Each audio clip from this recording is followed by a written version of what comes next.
The Vikings have requested 3 different interviews for defensive coordinator, and today we're going to go over all of them. It's the Locked On Vikings podcast. You like that on 3, 1, 2, 3, you like it! You are Locked On Vikings, your daily Minnesota Vikings podcast, part of the Locked On Podcast Network, your team every day. Hello, everybody. Welcome in to the Locked On Vikings podcast, part of the Locked On Podcast Network, your team every day. As always, I am your host, your pal, and the kid you copied off in math class. My name is Luke Braun. You can find me on Twitter at Luke Braun NFL. You can find the show on Twitter at Locked On Vikings. And thank you so much for making Locked On Vikings your first listen of the day.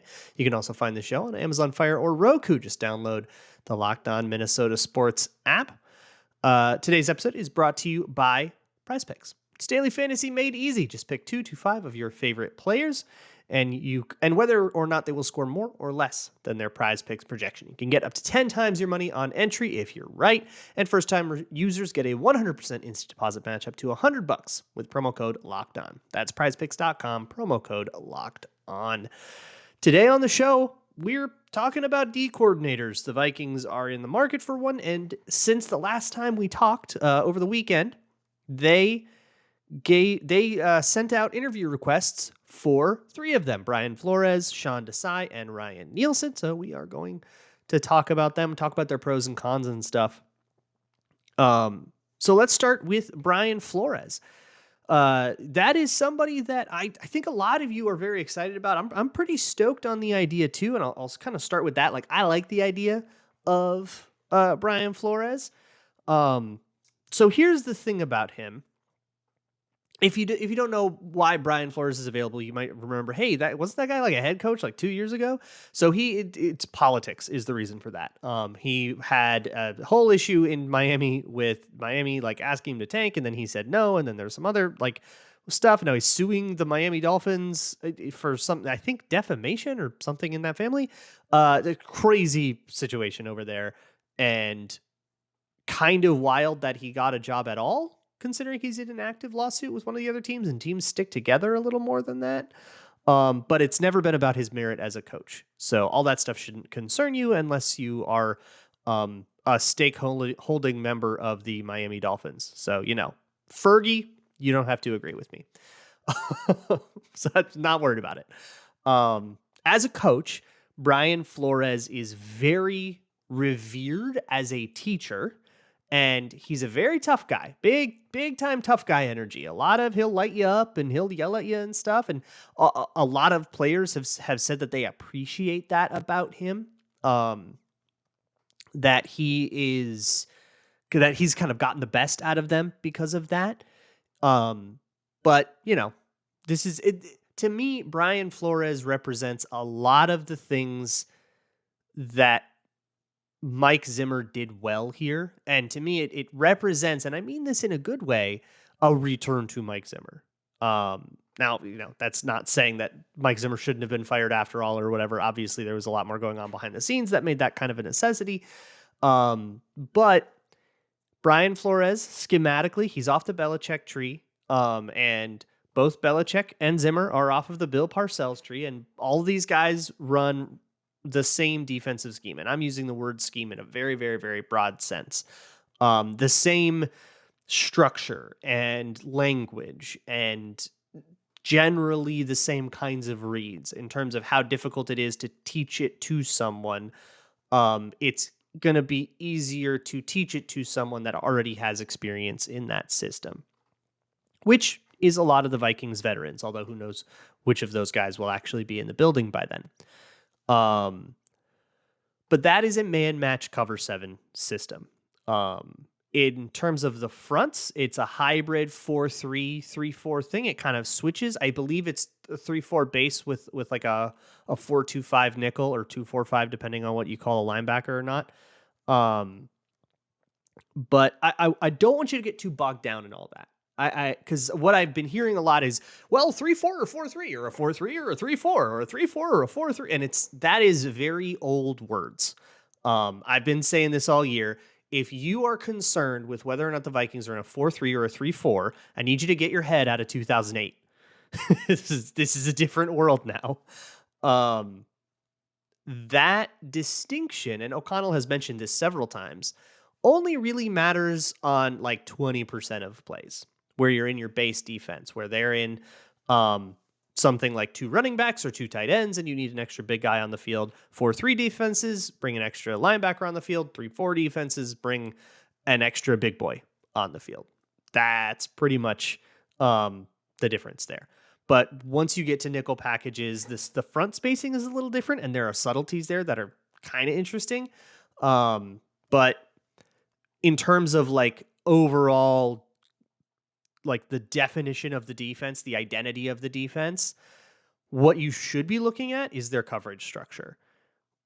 The Fangio Donatel thing that we ran this year is zone match. That means you have a zone, you have a place to go, and then you're supposed to match it tight to routes. Now, the Vikings didn't do a very good job of matching that, like at all. They played a lot of landmarks and just kind of let things come to them, and they got shredded for it. But the idea on paper is that you're supposed to like kind of be available to a zone, find a landmark, find the route that's coming into that landmark, and then play it tight. Man match is you just have a guy and there's a set of rules that tell you which guy that is, and then you play him tight. But both of these match concepts are supposed to play guys tight, and it can kind of look like man coverage every rep, kind of everywhere. Brian Flores and Ryan Nielsen, we'll get to him, are man match. Ed Donatel, Vic Fangio, Sean Desai are zone match. And man match and zone match are pretty much all you'll see in the NFL nowadays. You don't see a lot of spot drop zone. I think there are a couple teams that run just like straight up, cover one and stuff. The Eagles do it sometimes. They have a package for it, but they live in a lot of different worlds. But those are that's the decision we're making. So Zimmer was man match. We went to zone match. It was a catastrophe. So now the decision is, do you give everybody a year 2 in zone match, or do you abandon it and go back to man match? Brian Flores represents the latter there. And that's is saying, we're going to go back to man match. We're going to go back to what we were doing before with everybody else, or what they were doing before with everybody else, because the people making this decision decided to not stick with that when they got here, right? This is Kevin O'Connell saying, all right, we'll go back to what you guys were doing before I got here. But he is known, Flores in particular, is known also as a really aggressive blitzer and a really aggressive play caller, and again, a good teacher. So if you're going to run Flores, you got to have corners. The man match world, I don't think it's as reliant as the zone match world on corners. I mean, they're both insanely reliant on corners, and I think corners are the most important position on defense for both of these schemes. You need corners really bad. And so the other part of this is, and I believe, like the other part of the pitch is, I believe, Brian Flores will come in and bring us back to a scheme that a lot of these guys could play. And I believe he'll do a better job with the Andrew Booths and a Caleb Evanses and Cameron Dancers and like all these guys. Well, that's the whole room. As it stands right now, that's the entire room. But these young guys, will come in and turn these guys into the corners that this scheme needs. So it's kind of, hey, we need some DBs to run this, and Brian Flores comes with the ability to mold the guys we have into the DBs that we need. The other thing about Flores is he loves to live in, I guess most places would call it cover 1. In the man match cover 7 world, it's known as Steeler and Seahawk, but you can think of it as cover 1. He loves to live in cover 1, and he loves to live in cover 0, where there's no deep safeties and we're blitzing a bunch of people. And it's this very aggressive kind of YOLO world. And if there is any issue with going from man match to zone match back to man match, which is what we'd be doing here, being a completely insane blitz team is a pretty good way to cover that up, because you can make a bunch of mistakes on the back end and it might not matter because the blitz is getting home. And if the blitz gets beat, well, then it probably wasn't a coverage mistake. That's just kind of what you deal with when you blitz. So it's kind of a way to paper things over while people are learning. And it's what I thought Ed Donatel should have done this year. So that's kind of the pitch is the Vikings can play press man. They can be more aggressive. And I think we can unlock more cool stuff if we go back to man match and we got the teacher to install it properly. That's the pitch of Brian Flores, and hey, a little tough love also. Like we probably need that because maybe we got a little soft. That's what, if they hire Brian Flores, that's what I hear the Vikings telling us, is that's what we think will fix the defense. But there's also Ryan Nielsen and there's also Sean Desai. And I want to make sure I get enough time to talk about those guys. So we'll do that. First, I want to talk to you about PrizePicks. It is daily fantasy made easy. It's especially fun in the postseason when we're watching games that we don't really have a stake in, unless you like particularly hate the Cowboys or whatever, which if you're over a certain age, I understand. And you can hate the Cowboys as much as you hate the Packers. You probably should if you saw the Hail Mary Drew Pearson pushed off. PrizePicks is better than daily fantasy. It's a different kind of game. Instead of putting together a whole lineup and entering it into a big pool of people, it's just you versus the house, you versus the PrizePicks projection. You pick 2 to 5 of your favorite guys and whether or not they'll do better or worse than that PrizePicks projection. And if you're right, you can win up to 10 times your money. And you can do this for basketball and hockey and stuff too. So don't think when football season's over that PrizePicks is over. First-time users get a 100% deposit match up to $100 with the promo code Locked On. That means if you put in $100, you get $100 slapped right on top of it, right when you sign up. That's promo code Locked On for a 100% instant deposit match up to $100 at PrizePicks.com or on the PrizePicks app. Thank you all so much for making Locked On Vikings your first listen of the day. For your second listen, check out Locked On NFL. Especially check out Locked On NFL on Tuesdays, where you can find me and Ross Jackson, who knows a lot about the next guy on the list, who is Ryan Nielsen. Ross covers the Saints. He does Locked On Saints. And Ryan Nielsen has been the co-DC for the Saints this year and mostly is a D-line and fronts guy. And here's the deal. As much as I could find on Nielsen, which is a lot less than I could find on either of the other two guys. So, in all fairness, this is the guy I know the least about. But I don't get it. I really don't. With Brian Flores, I get the pitch there. And with Sean Desai, I kind of get the same thing. Like, what's the pitch? What's the elevator, reason that we're going to hire this guy? And we'll get to that. But with Ryan Nielsen, he gets a lot of credit for some of the D-line guys that have developed in New Orleans. Guys like Trey Hendrickson, Marcus Davenport. Cam Jordan actually gives him a lot of credit too, even though I'm pretty sure Cam Jordan was there before Ryan Nielsen was. And coming off of the Dennis Allen system, I would imagine that's what you would run if you gave Ryan Nielsen, kind of keys to the car on defense, which is man match cover 7. But unlike Brian Flores, Ryan Nielsen calls it a lot more straight, or Dennis Allen called it a lot more straight up. And I would have to assume that Ryan Nielsen calls it a lot more straight up too. So it would be very similar from a play calling and scheme perspective to what Mike Zimmer did. However, I have really no evidence one way or another. We have no idea how good Ryan Nielsen is at blitzes. And part of what made Mike Zimmer such a good defensive play caller was the exotic blitzes. And like the way that he constructed pressures and stuff was always, the architecture of them was always really good. The Saints have had some really cool ones, but a lot of their success up front has just been guys eating, just like dudes being good, rather than like creative schemed unblocked things. So I'm not sure how I feel about that. But here is what everybody said. Like, I asked Ross about this, and here's what he said, and everything else I've looked up about him. When Dan Campbell left New Orleans to become head coach of the Lions, he kind of had, he's Dan Campbell, right? He had this leadership role in the Saints. Ryan Nielsen has been called upon since to take up that mantle, to kind of be the energy in the room guy. To be the leadership figure in the coaching staff that Dan Campbell was. And by all accounts, everybody raves about how he did at that.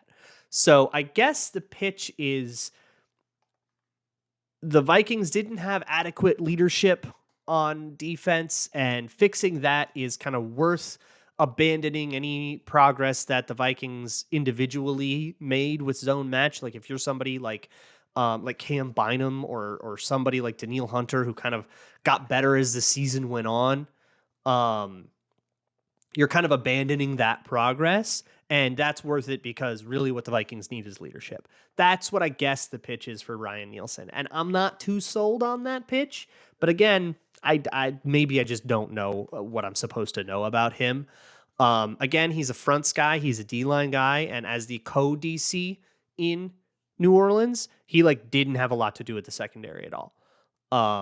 So this is like we're going to make the most out of Daniil Hunter. We're going to make the most out of Zadarius Smith kind of move, which again, I'm not too sold on because if we're going to focus this on something, I'd much rather focus it on a guy like Flores who would supposedly come in with the ability to develop D-backs, or somebody like Desai who is known for developing D-backs. And again, we'll get to him. I don't know. Ryan Nielsen feels a little bit more like a culture move than a scheme move or a developer kind of move. And I can see the argument for that, but it's not what I would pick, I guess. So that's where I stand there. But again, whatever I don't know about him and that we end up learning. I mean, this time last year, I didn't know very much about Kevin O'Connell either, and he was near the bottom of my list. And since then, like if I knew what I know about him now, if I knew that then, if I knew about how much of a culture guy he would be, and if I knew the kind of things that he would emphasize, I probably would have been a lot more excited about him. So, grain of salt on all of these things. It's January. We don't know jack all about the 2023 Vikings, and that's part of the fun. We do have one last guy to talk about. He is the guy I am the most excited about. Sean Desai is probably my favorite candidate of these three. Brian Flores is a close second, and I just don't really get it with Nielsen. But before we talk about him, I would like to talk to you about FanDuel. It's the #1 sportsbook in America. And if you're new to FanDuel, that is even better. They have a whole bunch of great features that make betting on sports fun and easy. If you are new, you can join today to get started with $150 in free bets guaranteed when you place your first $5 bet. Just sign up at FanDuel.com/locked-on. That's FanDuel.com/locked-on. And I know I don't have to tell you all this because y'all send me your weird parlays all the time, which I love. Please keep doing it. But same game parlay, of course, gives you a chance at a bigger payout, all on an app that is safe, secure, and super easy to use. Don't miss out. Place your first $5 bet to get $150 in free bets, win or lose, at FanDuel.com/locked-on. Make every moment more with FanDuel, official sportsbook partner of the NFL. Since, I don't know, October, I have been trying to defend the Fangio scheme. And again, when it comes to zone match versus man match or 4-3 versus 3-4, I think as fans, a lot of people want to just do whatever the thing that's different from last year was. We did zone match. Okay, well, I guess man match is better then because zone match was really bad, right? Like that's the logic is zone match was really bad. So I guess we should do man match. Please pay no attention to what the teams in the playoffs are running.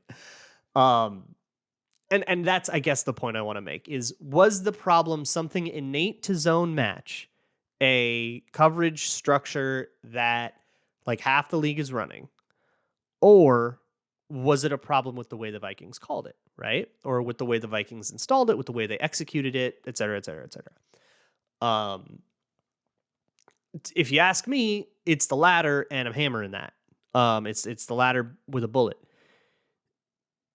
Sean Desai kind of represents that opinion, which is, look, we can make this work in a zone match. We don't have to abandon what we came into this building trying to build, but we got to do it different than what Ed Donatel did. We have to call it more aggressively, and we have to teach the D-backs a little better. And that's the first thing about Sean Desai. I guess if there's one thing to know about Sean Desai, it's that he is supposed to be a big-time D-backs guy. He gets a lot of credit for how how Jalen Johnson came along in his rookie year. He gets a lot of credit for other guys from earlier in his Bears tenure. He had been working with Chicago since Fangio was there, and he stayed there since Fangio went. After the 2021 season, the Bears cleaned house. Then Desai goes over to Seattle. They bring in two rookies, Kobe Bryant and Tariq Woolen, and Tariq Woolen was looking at Defensive Rookie of the Year for a while.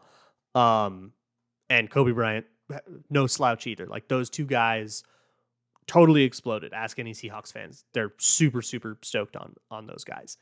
And it's really interesting too with those two guys because Kobe Bryant and Tariq Woolen have very, very different skill sets. Tariq Woolen is like a gangly alien that has no idea what he's doing and needed all of the like help and prep that he could. And Kobe Bryant has a very specific and established skill set, and it's more about putting him in positions where he can use what he already knows rather than teaching him new stuff.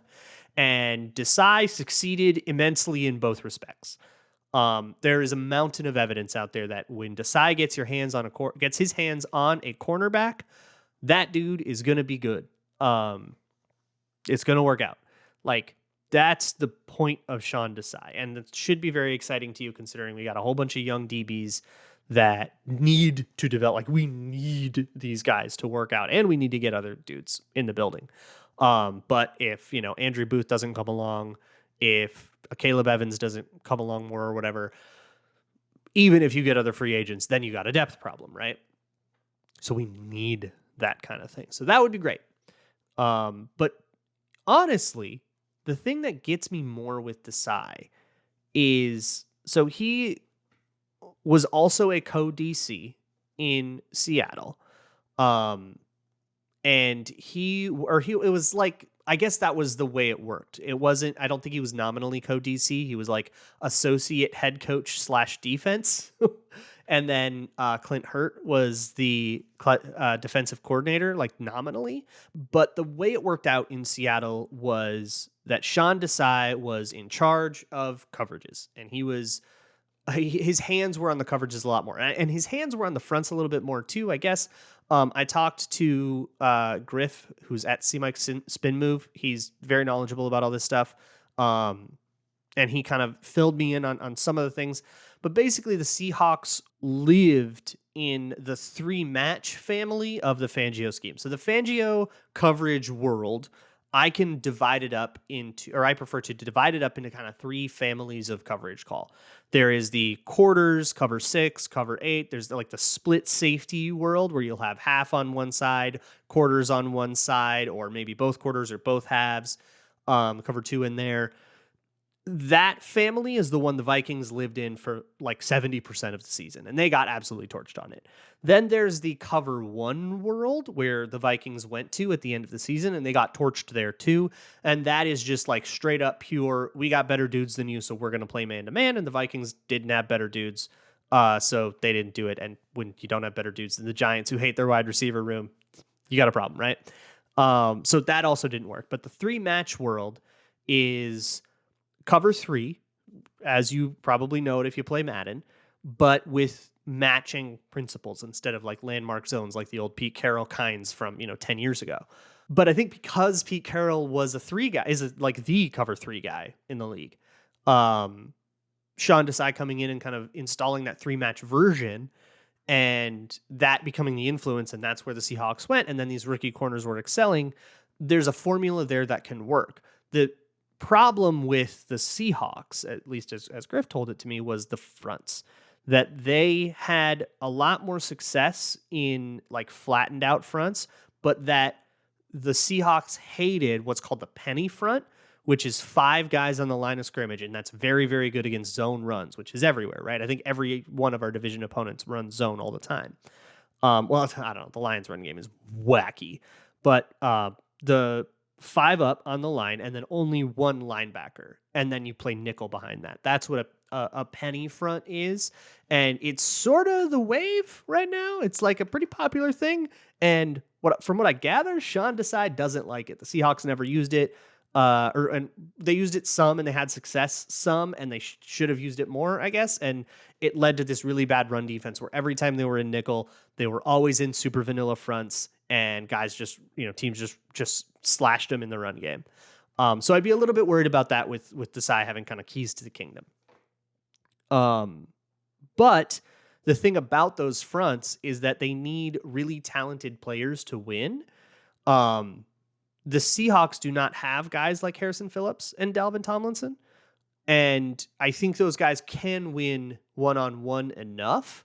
They won one-on-one all the time this year, and it just didn't matter because either the ball was already out of the quarterback's hands, or in the case of the run game, a linebacker was late and you could go take advantage of that instead. there are a lot of things that went wrong in this run game that made it so that those one-on-ones didn't matter. In this world, they mattered a lot, and the Seahawks got punished for that because they couldn't win those one-on-ones. But maybe that would be the idea is, okay, well, we have the dudes to do it. That would, I guess, be the pitch. And I definitely have my skepticisms of that. I think that would be a weakness and a concern. And so there's your downside. But the pitch of Sean Desai, if you ask me, is, look, this scheme works, but Ed Donatel called it wrong. He taught it wrong. So let's get a better teacher and somebody who plays it a lot more aggressive. They played a lot more press. A lot has been made about the Vikings playing too much off coverage. And to me, that's a side effect of living in the split safety world. So I haven't talked about it as much because I think that's just, that's like part of why the split safety world hasn't worked. But I think the problems with that are even more structural. And I've talked about that instead.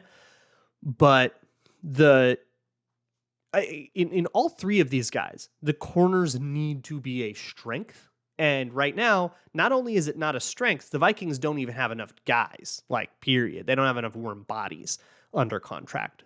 So they, if you're bringing back Duke Shelley and Patrick Peterson, that's already 2 transactions, and you're still like 6 guys short of a full room for camp.